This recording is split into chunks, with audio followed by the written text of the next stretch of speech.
Bonjour à tous, avec l'aide de Dieu, nous allons étudier le Rambam Sefer HaMitzvot, cours numéro 9, Mitzvah positive numéro 207. C'est un devoir d'aimer les convertis, comme la Torah dit, va aftem et hager, vous aimerez le converti. Bien que cet ordre, cette mitzvah est déjà inclus dans le fait d'aimer tout le peuple juif, vu qu'il est dit, Vea afta l'reach kamocha, tu aimeras ton prochain comme toi-même. Mais, vu que ce converti-là, il s'agit du ger tzedek, ce que le Ram veut dire ger tzedek, contrairement au ger toshav, donc l'étranger qui habite au sein du peuple juif, qui fait les 7 lois noaries, donc qui est un non-juif. Ici, il s'agit d'un ger tzedek, donc quelqu'un qui était non-juif et qui s'est converti. Eh bien, Hachem lui rajoute encore de l'amour. Et il dit qu'il y a une mitzvah particulière. Et d'ailleurs, on retrouve aussi dans le côté négatif qu'on n'a pas le droit de le léser, particulièrement à lui, en plus du fait qu'il dit pour le juif particulièrement, velotonu ishetamito, que vous n'allez pas léser l'un l'autre, mais la Torah rajoute, elle dit, veger lotone, que le converti, tu ne vas pas léser. Et dans la Gemara, il est dit qu'il y a donc, le devoir de onat hager, celui qui transgresse, qui a lésé le converti, il transgresse aussi bien velotonu ishetamito, vous n'avez pas lésé l'un l'autre, et en plus, veger lotone, vous n'avez pas heurté, vous n'avez pas lésé le converti.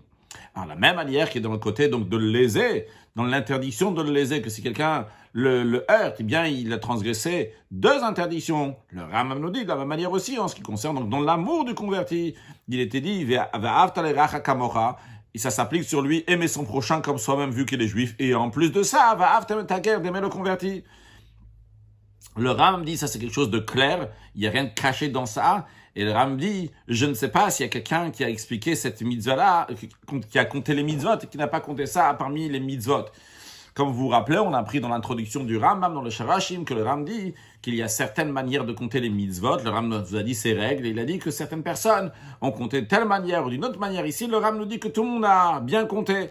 Et le Rambam nous dit que dans la majorité, dans la plupart des midrashot, des midrash, ça a été expliqué que Hachem nous a ordonné d'aimer le converti de la même manière que Dieu, il a ordonné donc sur lui-même, d'aimer Hachem. Comme il est dit, va afta et Hachem lokecha, tu aimeras l'Éternel ton Dieu. Et il est dit, va afta et hager, vous aimerez le converti, c'est-à-dire la même expression qui est dit à propos de vea afta, de Hachem lokecha, donc aimer Hachem, la même expression est dit à propos du converti. Mitzvah négative numéro 302, c'est l'interdiction de se haïr, de se détester les uns les autres, comme la Torah dit, tu ne vas pas détester, tu ne vas pas haïr ton frère dans ton cœur. Voici le langage du Sifra.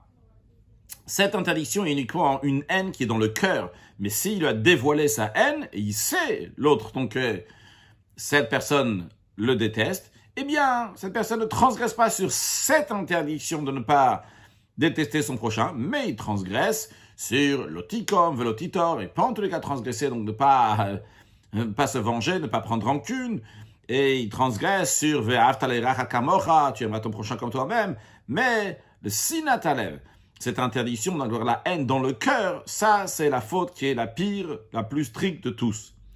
Commandement positif numéro 205, l'autre qui nous a été ordonné de réprimander celui qui fait une avéra, une transgression, ou celui qui va faire une avéra, et l'avertir verbalement et le réprimander. Un homme ne doit pas dire « Moi, je ne vais pas fauter, si l'autre va fauter, c'est son affaire avec Dieu. » Non, le Rambam nous dit ça, c'est contre la Torah. Nous avons l'ordre de ne pas transgresser, de ne pas laisser l'autre, quelqu'un d'autre de notre nation, d'un autre juif transgresser. Et celui qui veut transgresser, nous avons le devoir, tout le monde a le devoir de le réprimander, de l'empêcher. Et même si ce ne va pas, ça va appliquer un témoignage lorsqu'il va fauter. Et donc il n'y aura pas de punition que cette personne va avoir vu qu'il n'y avait pas de témoignage. Mais quand même, nous avons l'ordre de le réprimander pour pas qu'il va faire la faute, pas juste pour qu'il ne va pas recevoir la punition. Et ce que la Torah a dit, réprimande, tu réprimanderas ton ami. Le Ram nous dit que dans cette mitzvah est inclus aussi le fait qu'on va se plaindre, on va se réprimander l'un à l'autre, si l'un a fait du mal à l'autre, et on ne va pas garder rancune ou garder la faute. Nous avons l'ordre de s'exprimer, donc de lui dire verbalement, pour pas que ça va rester dans le cœur. Voici le langage du Sifra, d'où on sait que si tu l'as réprimandé 4 et 5 fois, et ça n'a pas aidé continue à le réprimander. Et le verset dit, hocheach tochiach, cette expression répétitive de hocheach tochiach, donc 2 fois réprimande, tu réprimanderas. Mais non, on aurait pu penser que même si tu vas le réprimander et son visage va changer, s'il va changer de couleur, c'est une expression pour dire même si il va avoir honte, tu vas le réprimander. Le verset dit, velotisa à la frette. À la suite du verset de Ocheach, Tochiach et Amitecha, tu vas réprimander ton ami, il y a écrit, et tu ne porteras pas de faute. C'est-à-dire que si tu vas faire une telle manière la réprimande, tu vas porter une faute, vu que tu ne l'as pas réprimandé comme il fallait. Les sages ont déjà expliqué, le Ram nous dit que cette mitzvah, c'est un devoir sur tout homme, même si quelqu'un donc, qui est plus petit, moins important envers de quelqu'un qui est plus grand, plus important, eh bien, il a le devoir de le réprimander.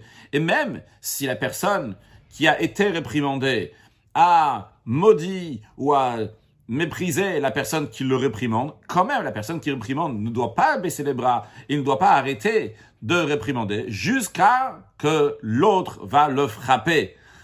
Comme il y a écrit dans la Gemara que Adaka, jusqu'à qu'il reçoive des coups. S'il reçoit des coups, à ce moment-là, il arrête de le réprimander.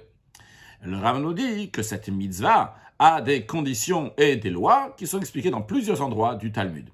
Et on conclut avec le commandement négatif numéro 303, l'interdiction de faire honte l'un à l'autre. Cette interdiction-là, cette transgression, cette avéra, est appelée mal bin pnei chavero baram, celui qui fait blanchir le visage de son ami publiquement. Où elle est l'interdiction? L'interdiction, elle est dit tu vas réprimer ton ami, mais tu ne porteras pas de faute, donc tu vas pas lui faire honte. Le Ram nous dit, dans le Sifra, il est dit, d'où on sait que si tu vas le réprimander plus 4 ou 5 fois, continue à le réprimander, il y a écrit, v'lotissa la frette, tu ne vas pas porter de faute. Le Ram nous dit, mais le pshat, le sens simple du verset, qu'est-ce qui vient nous avertir ici?